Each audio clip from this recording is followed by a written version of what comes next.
Je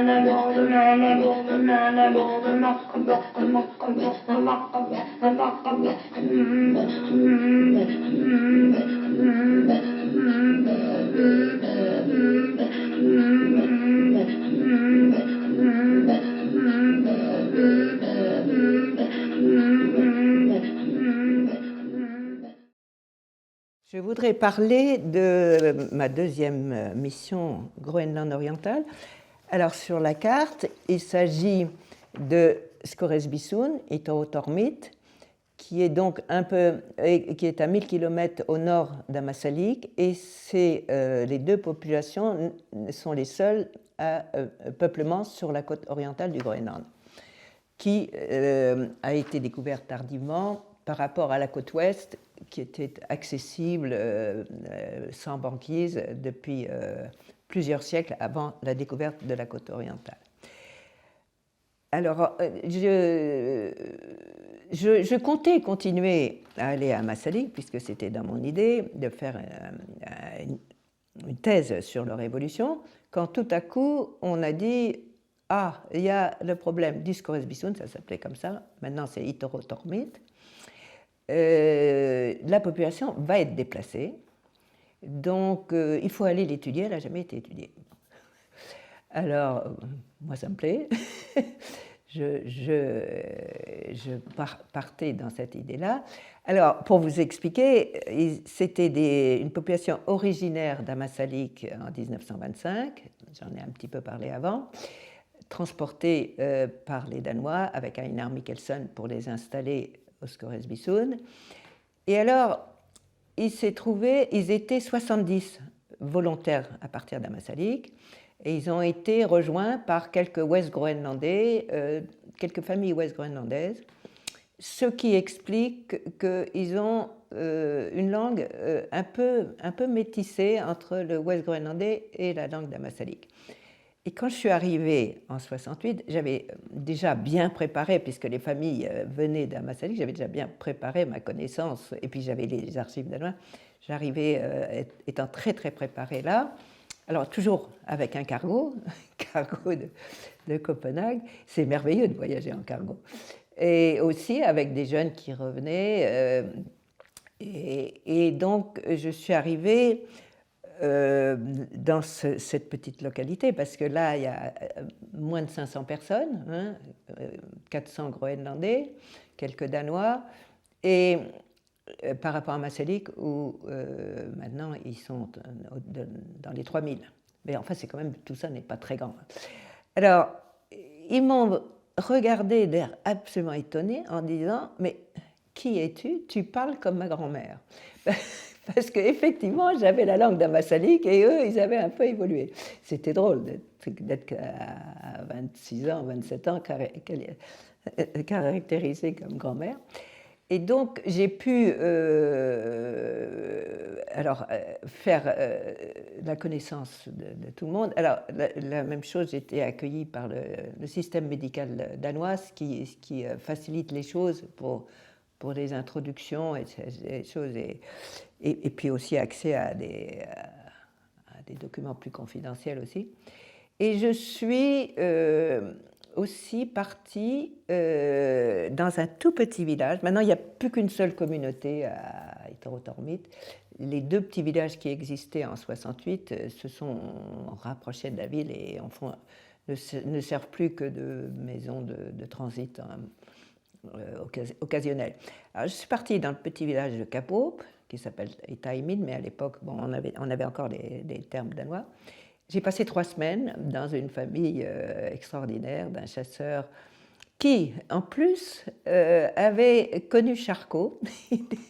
Il y a des photos de lui à bord de Pourquoi pas. Donc, quand il m'a dit qu'il connaissait Charcot, je me suis dit, il n'a peut-être pas bien compris ce que je disais, mais en fait, je l'ai vu en photo sur le Pourquoi pas. Et donc, il avait eu 20 enfants, plusieurs femmes, et c'était une personnalité importante, Joshua Bergsialaisen. J'ai habité chez lui, c'était vraiment le village de chasse typique, et j'en ai profité pour faire un film à 16 mm qui s'appelle Banquise d'été, et en partie tournée chez lui.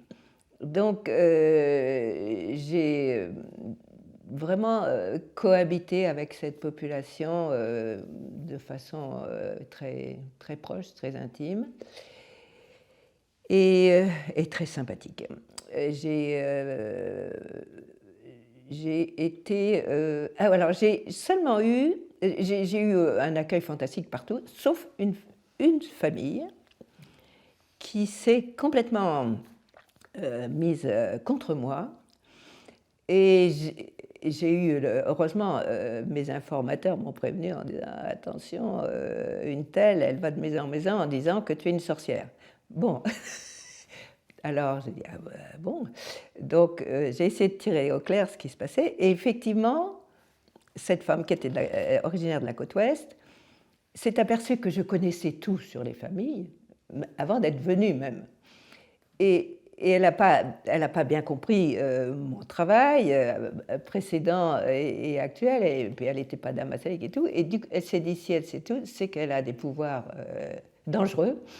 Et alors ça, j'ai été assez contente d'être prévenue parce que quand tout à coup toutes les portes se ferment, sur une toute petite, il y en avait un justement, un apprenti chaman dont tout le monde se méfiait, mais le malheureux était complètement isolé.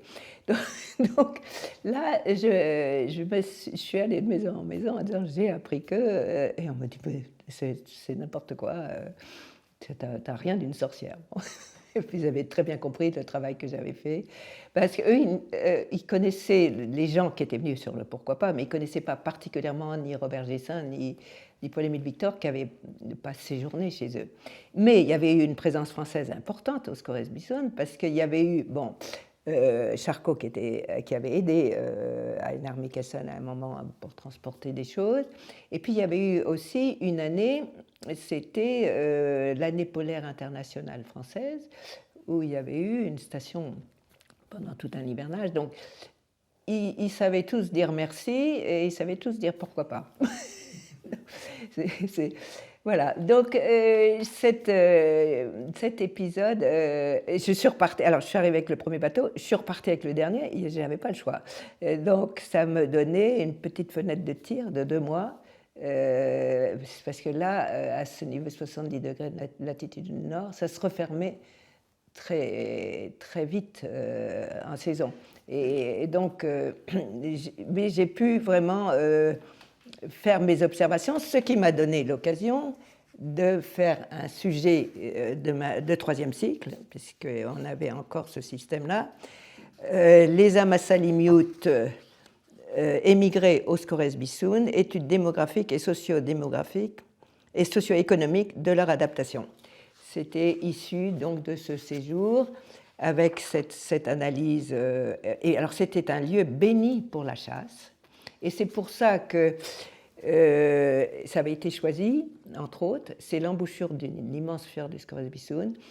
Il y a pléthore d'ours blancs, de morses, de phoques.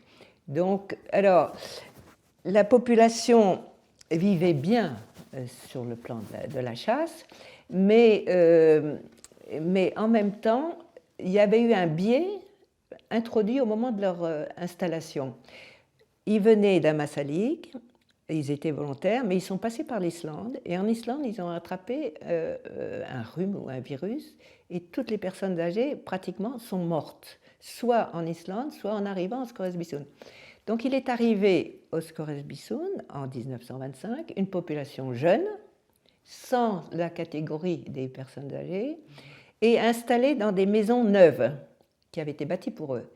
Donc dès l'arrivée, il y avait un espèce de fossé qui s'était créé par rapport au point de départ à Ammassalik, qui était encore extrêmement traditionnel et avec cette structure de vie patriarcale et d'habitat différents pour des tas de raisons qu'on connaît bien évidemment. Donc là, la première distorsion est arrivée très vite. Ils ont été rejoints en 1935 par quelques familles encore d'Amazigh, et puis après, ils ne sont plus repartis. Et ça aussi, quand je suis arrivée, j'ai apporté les nouvelles. J'étais la postière, et c'était amusant quand même d'apporter des... C'était cocasse de venir donner des nouvelles des familles dont ils étaient séparés depuis un certain temps, et savoir ce qu'ils devenaient. Et comme, pour la petite histoire, c'est amusant. Alors, j'ai eu l'occasion de retourner donc, en 70, toujours au même endroit. Et ça, c'est une mission un peu différente parce que c'est une mission groupe sanguin. C'était, comme c'était une population d'isolement, isolée génétiquement, on voulait savoir s'ils avaient donc des gènes particuliers. Et ça, ça intéressait donc les biologistes et généticiens, dont Albert Jacquard. Donc, et André Langanet. Et donc, nous sommes partis à Troyes pour recueillir des groupes sanguins Oscaris-Bisson. Il y avait un médecin de Ferney, qui était de Toulouse, et puis Langanet, qui était dans mon laboratoire, et moi-même. Alors, aller au Oscaris-Bisson, c'est toute une affaire. Et nous devions avoir acheminé les groupes sanguins à Toulouse dans un délai très limité. À partir du moment où la prise de sang était faite, on avait tant de jours avant que ça arrive à Toulouse. Alors, ça a commencé très mal parce que nous partions d'Islande. On avait réservé un petit avion en Islande. Le seul pilote qui voulait bien aller au Oscaris-Bisson, où il n'y a aucune piste d'atterrissage. Et d'abord, on a commencé par être coincé par le mauvais temps en Islande. Bon, nos crédits de mission partaient en frais pour l'Islande. Et puis, finalement, on a pu partir. Et puis alors, nos bagages étaient perdus. Enfin, bon, tout le monde a connu ça dans tous ces voyages. La complication logistique de tout ça, j'en parle pas, mais ça, on pourrait en faire un volume. Et donc, finalement, le pilote part. Et alors, moi, je pensais qu'il arriverait avec une grosse doudoune, etc., comme quand on va marcher sur la Lune. Mais en fait, il était arrivé en petit complet vesto pour aller dans un endroit quand même perdu. Alors, il nous a transportés et il nous a déposés et il est parti. Alors, le problème, c'est que là où il nous a déposés était absolument loin de tout. Enfin, loin, oui, il fallait une piste plate, et loin du village. Et normalement, à cette saison-là, il aurait dû pouvoir circuler des bateaux, mais la banquise était trop importante. Donc, on a cru qu'on allait rester planté là. Impossible de communiquer aussi avec les autres. Donc, bon, coup de chance, on s'est sorti de ça par miracle, mais après, il fallait récolter les groupes sanguins. Et je me suis aperçu que, je vous ai dit, il y a deux villages, dont ce fameux Capo Itaimin, qui était intéressant à récolter, mais impossible d'y aller par bateau.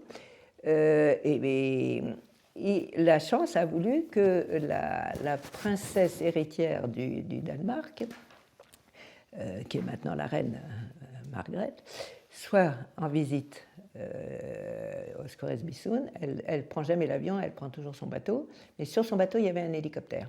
Donc, je lui avais fait parvenir ma thèse de 3e cycle avant le départ, et je savais que j'allais la rencontrer. Et donc, elle m'a dit, tout se passe bien pour votre mission. Je dis, non, tout ne se passe pas bien du tout, parce qu'on est complètement coincé pour les groupes sanguins. On ne peut pas en faire beaucoup. Et puis après, il y a aussi un problème pour les acheminer, parce que ramasser des échantillons de sang, mettre dans une glacière, et puis finalement les mettre à la poubelle après parce que le délai est trop long. Donc elle m'a dit, écoutez, peut-être, moi j'avais mon idée derrière la tête évidemment, elle m'a dit peut-être que l'hélicoptère pourrait vous aider. J'ai dit, ah bon. Alors, j'y avais pas pensé.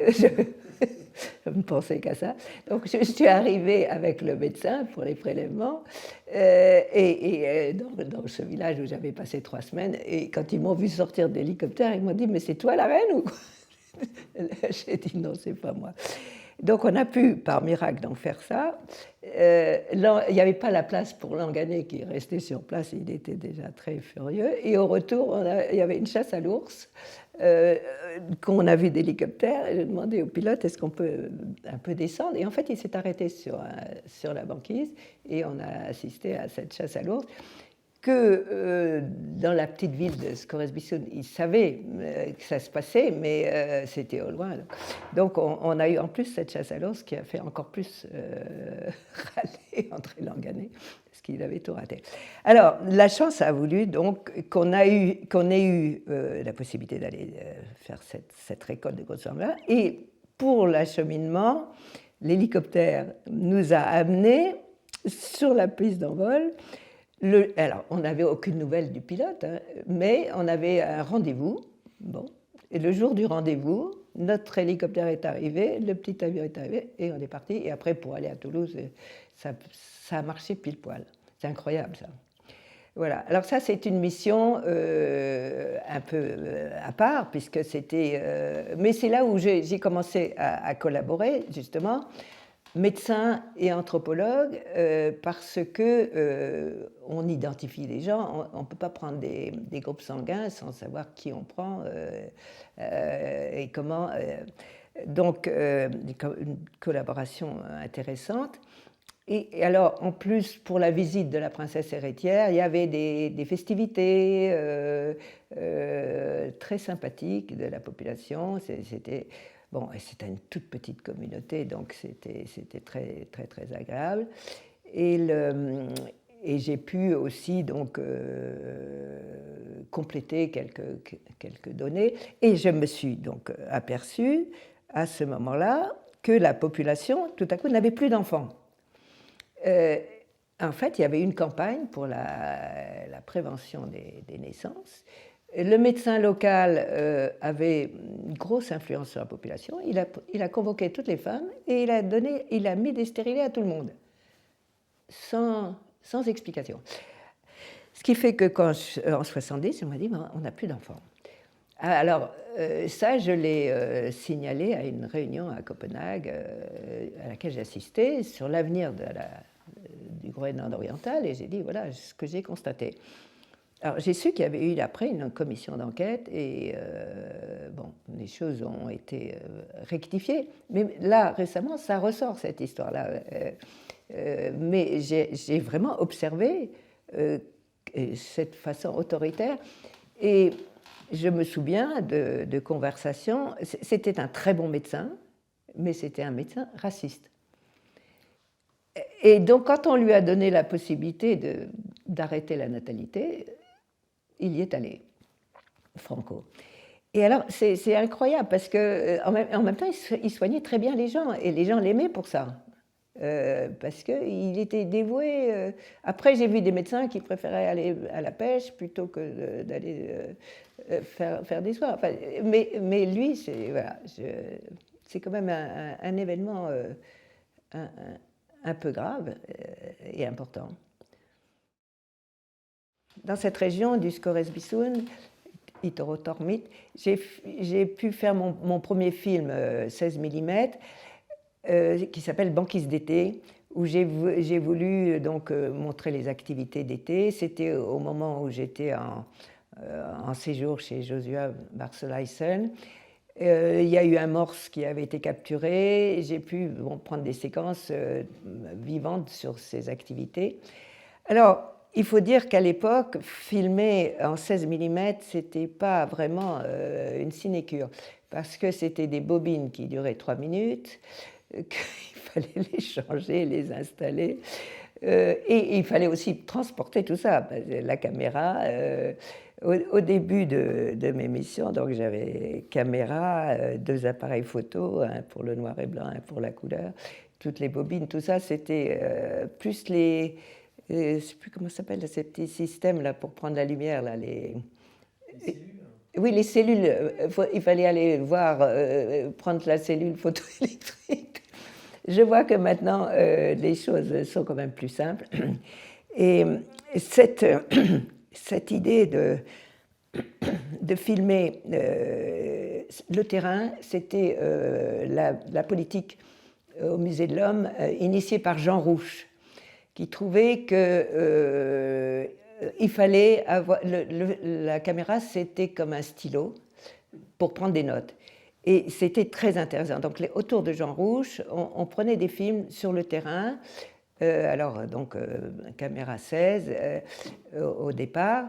Et c'est vrai que c'est un complément, en fait, des notes, des photos. Et moi, je trouve que j'ai essayé de faire d'autres films comme ça dans ma carrière, dans d'autres domaines, dans d'autres régions. Et je trouve que c'est intéressant et important, et surtout dans ces régions qui changent si vite, ça fait un témoignage du passé.